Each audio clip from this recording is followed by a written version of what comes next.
Olá, minha gente. Estamos aqui mais uma vez para aprendermos e entendermos um pouco mais sobre a nossa vida espiritual. Nós somos espíritos. Estamos atualmente vivendo um personagem no corpo carnal. E hoje nós vamos tirar aqui do Evangelho segundo o Espiritismo, no capítulo 9, quando Jesus fala bem-aventurado os que são brandos e pacíficos. Nós vamos estudar já os comentários dos Espíritos falando sobre a paciência. Esse ensinamento dos Espíritos vai nos falar sobre a gente aceitar as coisas que a gente não pode modificar.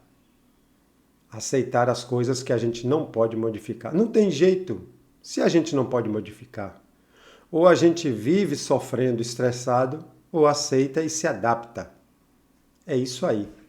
É sobre isso que eles vão falar. Porque às vezes a gente faz a besteira de não aceitar aquilo que é imutável, que não tem jeito. E não viver bem, sabendo que a gente pode se adaptar para viver bem. O título do trecho é A Paciência. A paciência, que está aí próximo da resignação. Você se resignar com a situação que geralmente é de dor, de sofrimento, porque a gente ainda não está pronto para viver as experiências de crescimento sem chamá-las de sofrimento. A gente chama de sofrimento. Mas, na verdade, são experiências. É como se frequentar a faculdade durante 5 anos você dissesse que era sofrimento. Como se dissesse que ir para o hospital para fazer um tratamento, para se livrar de uma doença, chamar de sofrimento, porque está internado no hospital. Não, é tratamento. É aprendizado para o espírito. Então vamos aqui. No capítulo 9, o item 7, a paciência, Evangelho segundo o Espiritismo. A dor é uma bênção que Deus envia a seus eleitos. Não vos aflijais, pois, quando sofrerdes.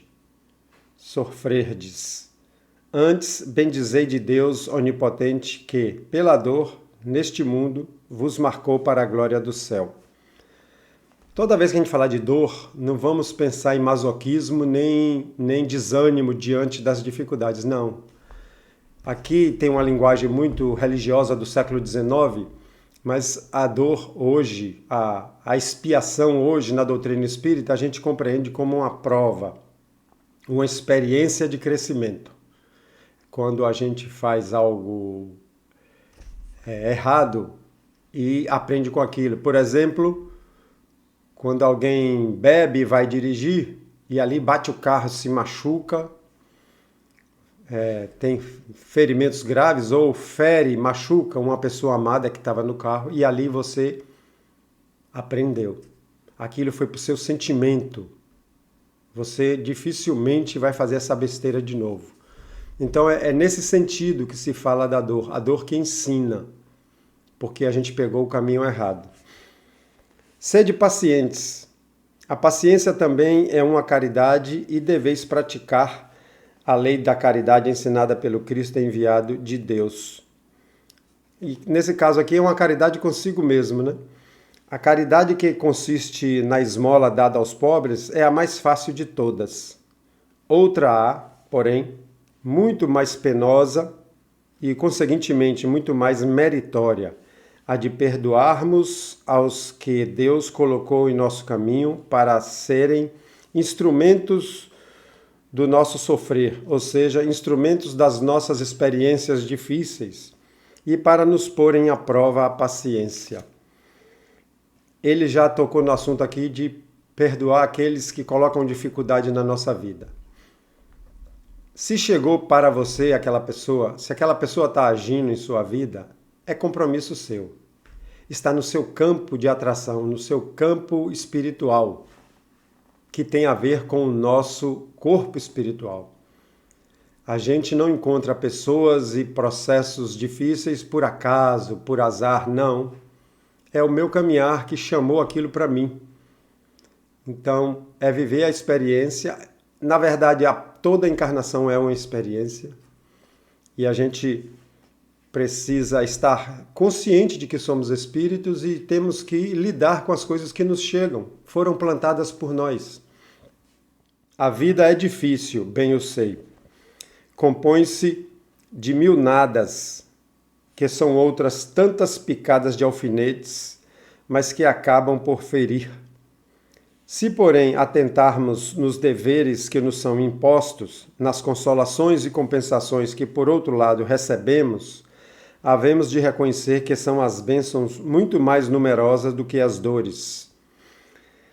Falou de picadas de alfinetes. Às vezes a gente não recebe um processo, uma porrada maior da vida, mas problemas menores todos os dias, porque a gente ainda não resolveu em nós aquilo que atrai esses problemas.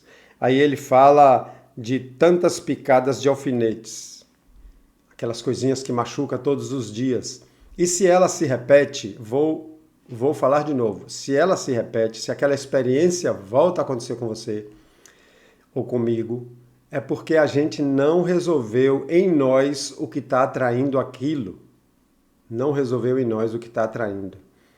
A gente tem que se conhecer esses processos repetitivos em nós e perguntar a si mesmo, numa reflexão, numa meditação, numa oração, o que em mim está atraindo isso?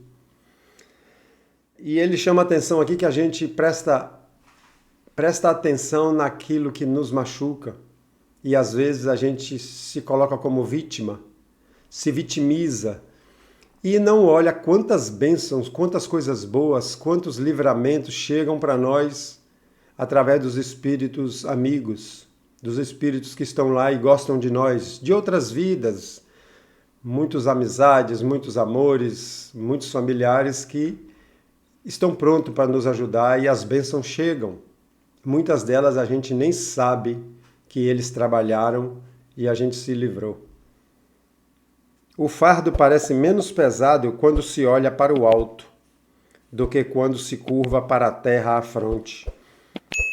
Então, se você está passando um processo pesado, olhe para o alto, olhe para Deus, converse com Ele.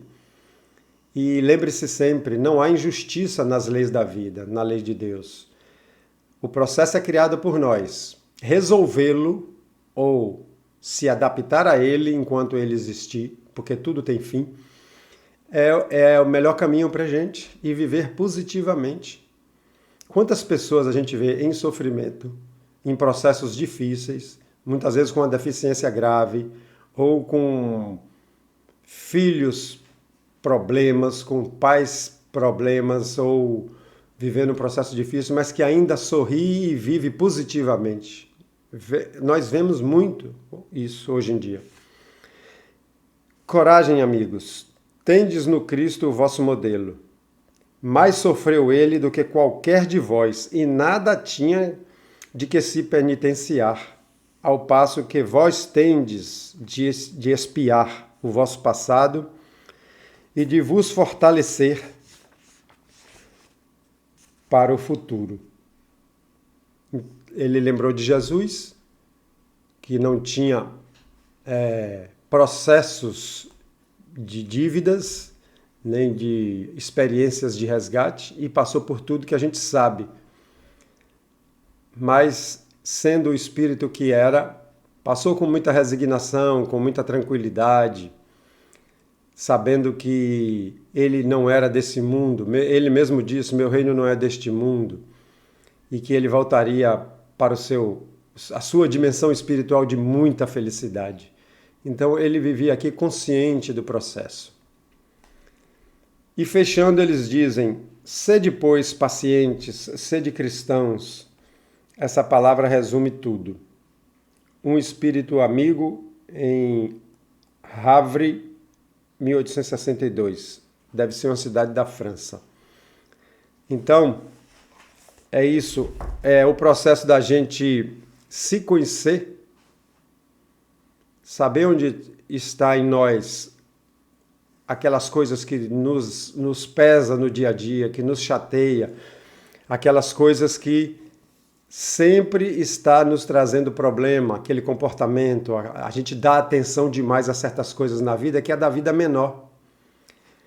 A gente tem que parar para olhar a vida maior, a vida de espírito. Viver a vida daqui, porque estamos aqui, buscar o nosso trabalho, a nossa manutenção, o nosso dia a dia, mas não esquecer que somos espíritos e temos que lidar com aquilo que nos chega.